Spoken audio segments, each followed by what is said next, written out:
Hello, family. Welcome to Gem Talks. This is Marcel, aka Gem, and thank you for taking the time to check out my podcast. Gem Talks is all about taking everyday life issues and challenges and just looking at it from a more empowering and motivating way. So stick around, guys.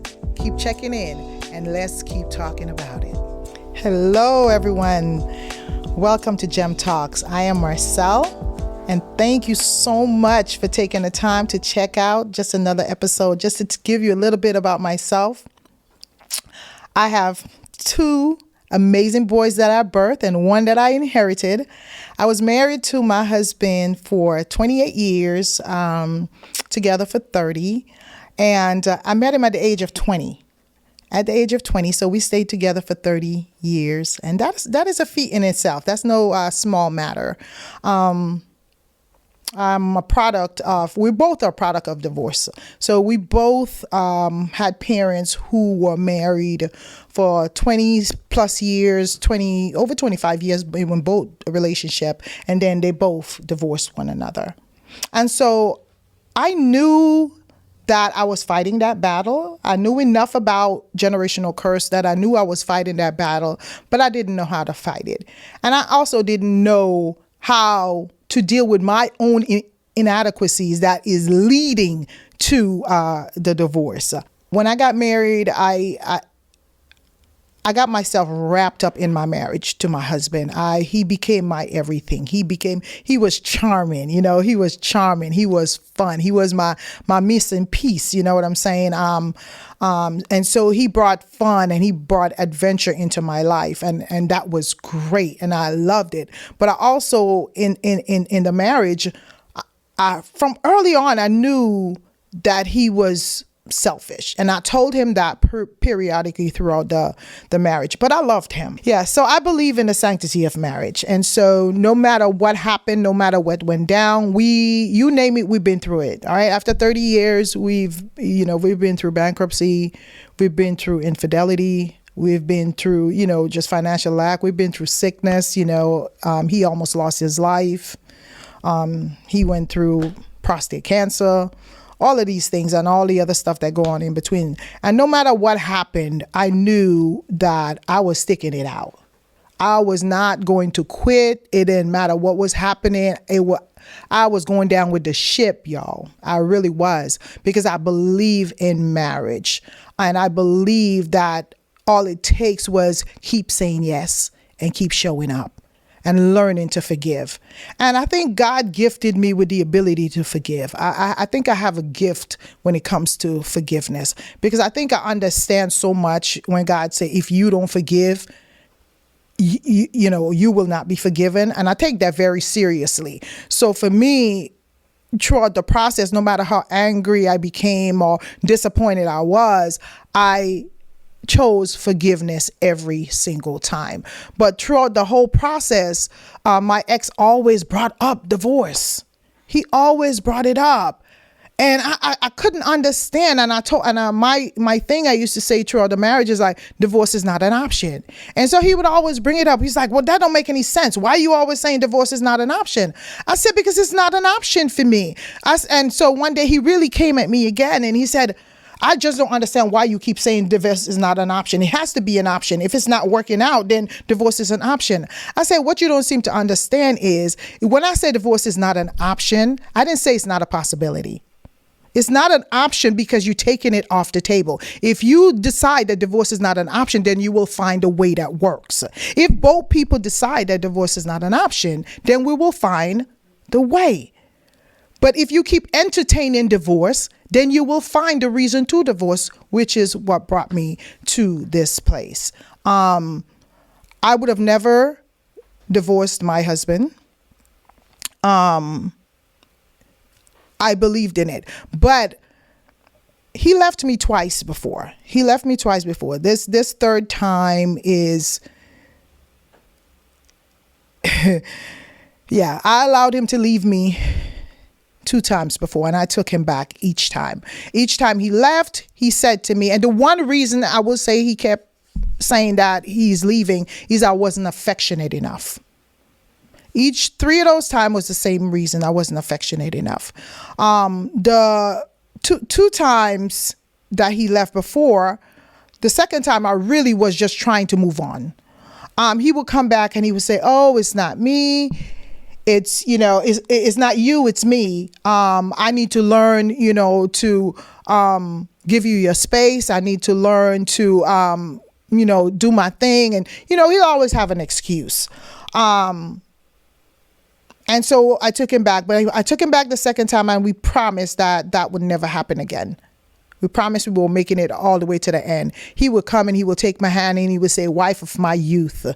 And so that's why when he finally decided to call it quits all the way, I was like, what? That blew me for a loop. He left me 3 weeks after our 28th anniversary in Key West. 3 weeks later, he was gone. And like most relationship is opposite, right? Because opposites attract. He was the person that liked stuff. I was the person that was simple. I don't spend a lot of money on stuff. I like experiences. And so that became a problem. That was definitely a problem for us. But God is so good. God is so good, because in the midst of that, while I could fuss and I could cuss about him leaving, I see God's glory and his grace through the process, because he kept me. God kept me I didn't want for anything. A lot of people may have a situation where they're left without resources. They're left with young children. They're left, not having a job or, an income. And by the grace of God, that was not my story. That was not my story. And I am grateful. So as this little girl latching on to this new love, I thought he was my everything. My children and my husband become my everything. I thought if I had them, that's all I needed. If it means doing anything else and spending time with my husband and my children, that's where I'm going to be. And to this day, I still feel that way. It's just that I was being that for the wrong person. That's all. There's nothing wrong with that. There's nothing wrong with, you desiring and enjoying and loving spending time with your husband and your children. There's nothing wrong with that. It's just that I made it my all. So while he had a life outside of me, I didn't really have too much of a life outside of him. I lived to spend time with my husband and my children. And he knew that. He knew that about me. And so we ended up, in divorce. Like I said, three weeks after our 28th anniversary, he left me. And I knew at that point, because I told him, I said, if it happened again, I am done. Not because I want divorce, but I thought to myself, how much time are you going to allow somebody to keep telling you they don't want you? How many times? And so I decided at that third time, that was it. And so I wanted a clean break quickly. And when we met after he left, and a couple months later, we met to talk about, our next.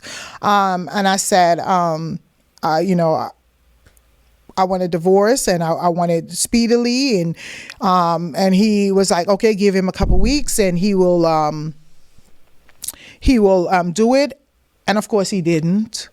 And of course he dragged on, and he was dragging on, and we got into the new year, and I was like, I called and I said, hey, you said you needed 2 weeks. What's going on?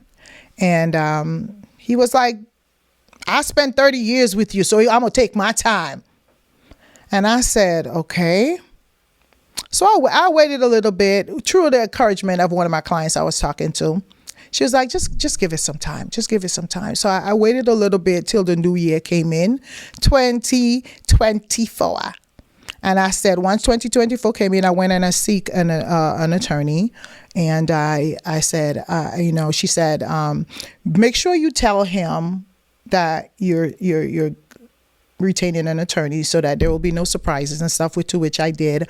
And once I did that, I don't know what it was. I don't know if it's his pride. I don't know what it was, but he ran and got it done. And so I had the paperwork 2 days later. I had the paperwork for divorce. And though I said divorce was not an option, and it wasn't an option for me, but I realized I had to love myself enough to let go. I had to love myself enough to let go. This person did not want me. This person spent our marriage constantly talking about divorce, left me twice before. And this was the time I knew that I don't care how painful, and it was excruciating. I knew I had to go through the process. I had to go through the process so I could find me. I had to go through the process to learn that I'm not what he say I am. I am who God say I am. And throughout that marriage, I never felt love. Well, no, I'll take that back. That's the wrong word. I never felt love. I never felt cared for in the way I needed for him to care for me. And I'm sure if you ask him, he probably say the same thing, because we were young. We were young. We didn't know how to do marriage. And then we were dealing with the generational curse that's on both sides of our family of divorce. And so now I'm grateful for the experience of learning to who I am, learning to do life on my own, learning who Marcel is, learning what I can do, learning that I can be alone, but not lonely, learning that, girl, you can pay your own bills, you can make your own way. You don't have to be tied to somebody, because before I thought I had to be. I thought, who am I without this person? You know, because he's a charming individual. You know, everybody loves him, you know. And so I thought I had to be with him because kind of it's corny way, you know, he completes me. But we know that to now, that is not the truth. God is the only one that complete me. God is the only one that complete me. God is the only one that can love me in the way that I need and desire to be loved. Unfortunately, he was not able to be the husband, the leader that God called him to be. And in some ways, I was not able to be the wife that he needed either. I feel like it goes both ways. A lot of times, sometimes we talk about what the other person is, and we don't talk about our own stuff. I also going into the marriage with brokenness and not really knowing how to do marriage and not knowing how to be a effective wife, all played into. Even though I learned a lot along the way and I was improving and I was going towards God, he wasn't. So that made it hard. That made it hard because I wanted Jesus. You know, we both had given our life to Christ, but in the end, he went this way and I went that way, you know. But today I bless God. I thank God that I am more than a conqueror. I thank God that I can now step into doing the things that, and the cool thing about it, you don't have to get anybody's permission anymore, right? You can just do what God tells you to do and you don't have to argue about it. You can go to church, tithe, do whatever I need to do. And I no longer have to argue about some of the things that I wanted to do. So it's good. It's a good day. It's a new day.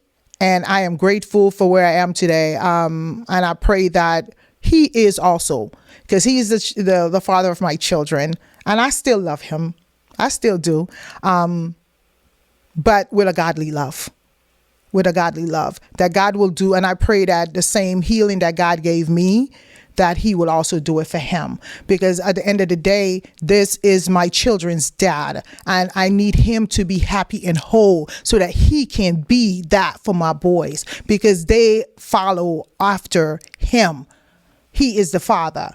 And so I want him to leave something good for them.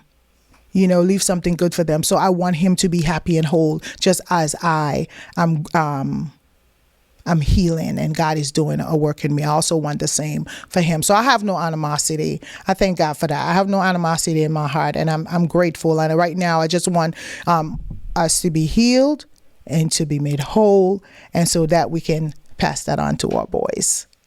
So that's my story in my nutshell. The clean version. Because y'all know you've been married for 30 years. Y'all know there's some grimy stuff in there. But we're going to leave that alone. I just wanted to give you a clean version of, just walking through my marriage, my story, a little bit of my story. And then as we go forward in the episodes, I will definitely be discussing, the brokenness, the depth of the brokenness, because there's a lot. There's a lot that we go through that factors into what we do, who we marry, how we process, right? And so I am so grateful, and I am thankful that I survived. And not only survive, but I am thriving to the glory of God. All right? Thank you. Until next time, let's keep talking about it, y'all.